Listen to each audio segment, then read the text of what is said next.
Hello dear friends, ഇന്നത്തെ വീഡിയോയിൽ നമ്മൾ ഡിസ്കസ് ചെയ്യാൻ പോകുന്നത് ഇലക്ട്രോസ്റ്റാറ്റിക് പൊട്ടൻഷ്യൽ ആൻഡ് കപ്പാസിറ്റൻസ് എന്ന് പറയുന്ന നമ്മുടെ രണ്ടാമത്തെ ചാപ്റ്ററിലെ NCERT ക്വസ്റ്റ്യൻസ് ആണ്. അപ്പോൾ നമുക്ക് വളരെ വേഗം തന്നെ നോക്കാം. നമുക്ക് മെയിനായിട്ട് ഈ ഒരു ചാപ്റ്ററിന് NCERT സ്റ്റൈലിൽ നമ്മുടെ ബോർഡിന്, അതായത് നമ്മുടെ കേരള സിലബസ് എക്സാമിന്, നമ്മുടെ പബ്ലിക് എക്സാമിന് വരാൻ ചാൻസ് ഉള്ള, നമ്മുടെ പബ്ലിക് എക്സാമിന് വരാൻ ചാൻസ് ഉള്ള രണ്ട് ക്വസ്റ്റ്യൻസ് ആണ് ഇവിടെ എടുത്തിരിക്കുന്നത്. അപ്പോൾ ഓരോ നോക്കാം. Two charges, aditya question. Two charges 5 into 10 raised to minus 8 and minus 3 into 10 raised to minus 8 are located 16 centimeters apart. At what point or points on the line joining the two charges is the electric potential zero? Take the potential at infinity to be zero. നമുക്ക് ഇവിടെ പറഞ്ഞിരിക്കുന്ന രണ്ട് charges ഉണ്ട് എന്നാണ്. Okay, അതിലൊരു charge ഇത്, രണ്ടാമത്തെ charge ഇവൻ. ഓക്കെ, ആദ്യത്തെ ചാർജ് 5 into 10 raised to 8 ആണ്. ഞാൻ ഇവിടെ 5 മാത്രം എഴുതി, 10 raised to 8 ജസ്റ്റ് മാറ്റി, ഇവിടെ -3 എന്ന് എഴുതി. രണ്ട് ചാർജസ് ഉണ്ട്, അതൊക്കെ 16 സെന്റിമീറ്റേഴ്സ് അപ്പാർട്ടിൽ വെച്ചിട്ടുണ്ട്. ഓക്കെ, ഒരു പ്രത്യേക ഒരു പോയിന്റിൽ നമുക്ക് അസ്യൂം ചെയ്യാം, ഈ ഒരു പോയിന്റിൽ ഇതിനെ നമ്മൾ എക്സ് എന്ന് എടുത്തു. ഈ ഒരു പോയിന്റിൽ നമുക്ക് എന്താണ്, ഇതിനെ എക്സ് എന്ന് എടുക്കില്ല, സോറി, ഈ ഒരു പോയിന്റിൽ നമ്മുടെ പൊട്ടൻഷ്യൽ, അതായത് ഇലക്ട്രിക് പൊട്ടൻഷ്യൽ 0 ആവണം എന്നാണ് കണ്ടീഷൻ. നമ്മൾ ഈ ഒരു ഡിസ്റ്റൻസിനെ ആദ്യം എക്സ് എന്ന് എടുത്തു. അപ്പോൾ സ്വാഭാവികമായി അപ്പുറത്തുള്ള ഡിസ്റ്റൻസ് 16 മൈനസ് എക്സ് എന്നാവില്ല. ടോട്ടൽ 16 അല്ല, അതിന് എക്സ് കുറയ്ക്കുമ്പോൾ 16 മൈനസ് എക്സ് വരും. നമുക്ക് ആദ്യം ഇവനെ 1 എന്ന് വിളിക്കാം, ഇപ്പുറത്തെ ഉള്ള ആളെ 2 എന്നും വിളിക്കാം. നമ്മൾ ആദ്യത്തെ പൊട്ടൻഷ്യൽ എടുത്തു. ടോട്ടൽ പൊട്ടൻഷ്യൽ 0 ആണെന്നല്ലേ ആ ഒരു പോയിന്റ്, ആ പൊട്ടൻഷ്യൽ 0 ആയി എടുക്കാമല്ലോ. രണ്ടും കൂടി കൂട്ടിക്കഴിഞ്ഞാൽ V8 1 V8 2 കൂടി കൂട്ടിക്കഴിഞ്ഞാൽ എന്ത് കിട്ടണം? 0 കിട്ടണം എന്നാണ് കണ്ടീഷൻ. അപ്പൊ നമുക്ക് നോക്കാം. V എന്ന് പറഞ്ഞാൽ KQ/R², KQ/R അല്ലേ. അപ്പൊ നമ്മൾ എഴുതി V1 is equal to K-നെ K തന്നെ വെച്ചു, into 5 into 10 raised to minus 8, അതാണ് Q. ഡിസ്റ്റൻസ് എന്ന് പറഞ്ഞാൽ X. ഇനി V2 എത്ര ആയിരിക്കും? V2 എന്ന് പറഞ്ഞാൽ K, അതേപോലെ തന്നെ ചാർജ് എന്ന് പറഞ്ഞാൽ -3 into 10 raised to minus 8 by 16 minus x വരും. ഓക്കെ, V1 plus V2 0 ആണ്. അപ്പൊ നമ്മൾ രണ്ടും കൂടി കൂട്ടിക്കഴിഞ്ഞാൽ നമുക്ക് എന്ത് കിട്ടണം? 0 എന്ന് കിട്ടണം. അപ്പൊ K into 5 into 10 raised to minus 8 by x plus -3K into 10 raised to minus 8 is equal to എത്ര? 16 minus x. അത് എന്ത് കിട്ടണം? 0 കിട്ടണം. ഓക്കെ, അപ്പൊ നമുക്കൊരു പരിപാടി ചെയ്യാം. K, അപ്പൊ നമുക്ക് എന്ത് കിട്ടി? Yes, 5K into 10 raised to minus 8 by x minus 3K into 10 raised to minus 8 by 16 minus x is equal to 0.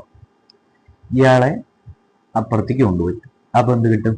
Yes, ആദ്യം 10 raised to 8 10 raised to 8 cut ചെയ്യുക, Kയും കട്ട് ചെയ്യുക. അപ്പൊ റെഡി. അപ്പോൾ 5/x minus 3/16 minus x is equal to 0. Okay, അപ്പൊ അയാളെ അപ്പുറത്തേക്ക് കൊണ്ടുപോയി.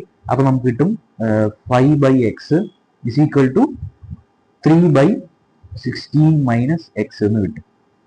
Cross multiply ചെയ്യുക. അപ്പോൾ 5 into 16 minus x is equal to 3x എന്ന് കിട്ടും.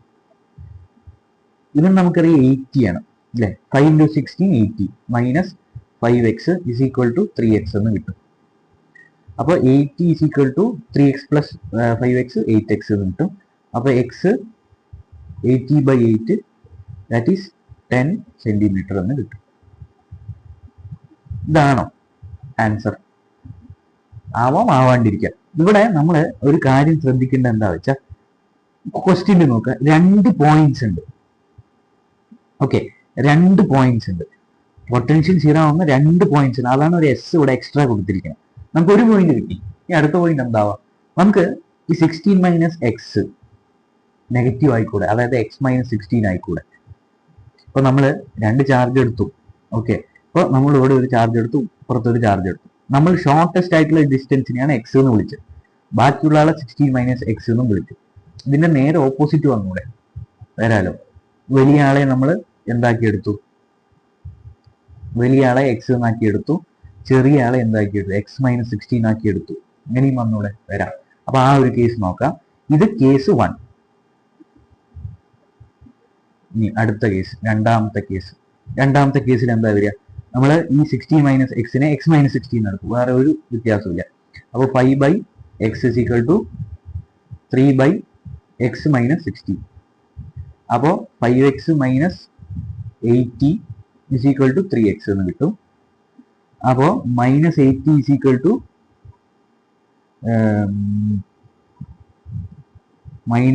-3x ചെറിയ മിസ്റ്റേക്ക് ഉണ്ട്, അതുകൊണ്ട് ഒരു മിനിറ്റ് കേട്ടോ. 3x - 3x = 80. ഓക്കെ, അപ്പോൾ 5x - 3x 2x = 80. അപ്പോൾ നമുക്ക് x എത്ര കിട്ടും, 80/2, ദാറ്റ് ഈസ് 40 സെന്റിമീറ്റർ എന്ന് കിട്ടും. ഇത് രണ്ടാമത്തെ കേസ്. This is case 2. അപ്പോൾ 2 പോയിന്റ്സിലായിട്ട് നമുക്ക് എന്ത് കിട്ടും, പൊട്ടൻഷ്യൽ 0 ആയിട്ട് കിട്ടും. ഒന്ന് x = 10 സെന്റിമീറ്റർ, പിന്നെ അതേപോലെ തന്നെ x = 40 സെന്റിമീറ്റർ എന്ന് കിട്ടും. റൈറ്റ്, ഇതാണ് ആദ്യത്തെ ക്വസ്റ്റ്യൻ. റൈറ്റ്, ഇനി അടുത്തത് നമുക്ക് parallel plate capacitor with air between plates തന്നിട്ടുണ്ട്. Has a capacitance of 8 picofarad. 1 picofarad 10⁻⁻12 picofarad ആണ്. What will be the capacitance if the distance between the plate is reduced by half and the space between them is filled with a substance of dielectric constant 6. Okay, നമുക്കൊരു parallel plate capacitor തന്നിട്ടുണ്ട്. Okay, ഇതാണ് ഒരു parallel plate capacitor ഏകദേശം. ഇനി ഇതിന് capacitance നമുക്ക് തന്നിരിക്കുന്നത് air ആണ് ഫിൽ ചെയ്തിരിക്കുന്നത്. അപ്പൊ സി എയർ നമുക്ക് എത്ര തന്നിട്ടുണ്ട്, 8 പിക്കോഫാരഡ് എന്ന് തന്നിട്ടുണ്ട്. അതിനെ ഫാരഡ് ആക്കുമ്പോൾ 10⁻⁻12 ഫാരഡ് എന്നായി.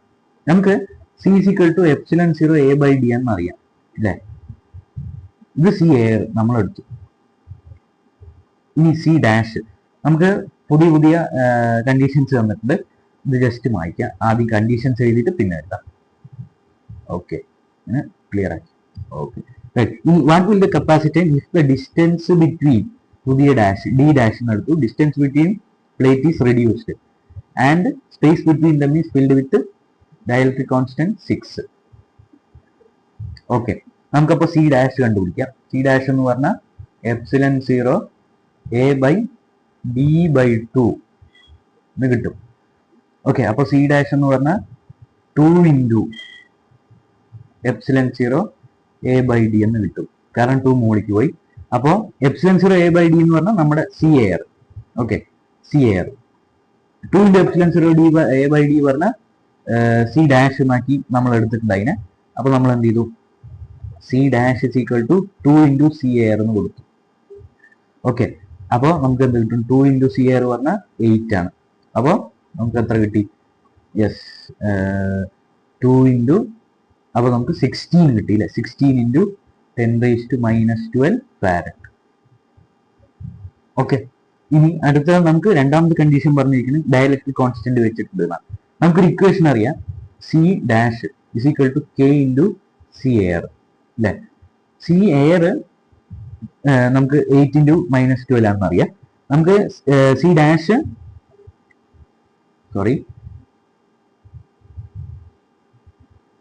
ഓക്കെ k × സി എയർ ആണ് നമുക്കറിയാം. k നമുക്ക് 6 തന്നിട്ടുണ്ട്. ടോട്ടൽ ആയിട്ടുള്ള സി ഡാഷും കണ്ടുപിടിക്കണം. അപ്പൊ സി ഡാഷ് = k × ഈ കിട്ടിയ ആൾ സി എയർ. അതായത് നമുക്ക് സി എയർ 8 × 10⁻12 ആണെന്ന് അറിയാം അല്ലെ. ഡയലക്ട്രിക് കോൺസ്റ്റന്റ് ഏതൊരു കപ്പാസിറ്റൻസിനെ കൊണ്ട് വെച്ചാലും ആ ഒരു ഡയലക്ട്രിക് കോൺസ്റ്റന്റിന്റെ മൾട്ടിപ്പിൾ ആയിരിക്കും പുതിയ കപ്പാസിറ്റൻസ്. അപ്പൊ നമുക്ക് സി എയർ ആയിട്ട് ഇവനെ തന്നെ എടുക്കാം, ആരെ സി ഡാഷിനെ തന്നെ എടുക്കാം. അപ്പൊ k × സി എയർ വരുമ്പോൾ k × 16 × 10⁻12 എന്ന് കിട്ടും. അപ്പൊ k എന്ന് പറഞ്ഞ ഇവിടെ ആരാണ്, 6 ആണ്. 6 × 16 × 10⁻12 എന്ന് പറയുമ്പോൾ നമുക്ക് 96 × 10⁻12 എന്ന് കിട്ടും. That is 96 pico farad. അത്രേ ഉള്ളൂ. ഇതാണ് നമ്മുടെ രണ്ടാമത്തെ ചോദ്യം എന്ന് പറയുന്നത്. ഇത് നമ്മുടെ ബോർഡ് എക്സാമിന് കഴിഞ്ഞ വർഷങ്ങളിൽ ചോദിച്ചിട്ടുള്ളതായതുകൊണ്ട് തന്നെ വളരെ ഇമ്പോർട്ടൻ്റ് ആയിട്ട് നമുക്ക് എടുക്കാം. ഓക്കെ, അപ്പോൾ ഇത്രയുമാണ് നമുക്ക് ഇലക്ട്രോസ്റ്റാറ്റിക് പൊട്ടൻഷ്യൽ ആൻഡ് കപ്പാസിറ്റൻസ് എന്ന് പറയുന്ന ചാപ്റ്ററിൽ NCERT ബേസ്ഡ് ആയിട്ട് പഠിക്കാനുള്ളത്. പുതിയ വീഡിയോയിൽ പുതിയ ചാപ്റ്ററുമായി കാണാം. അതുവരെ താങ്ക് യു.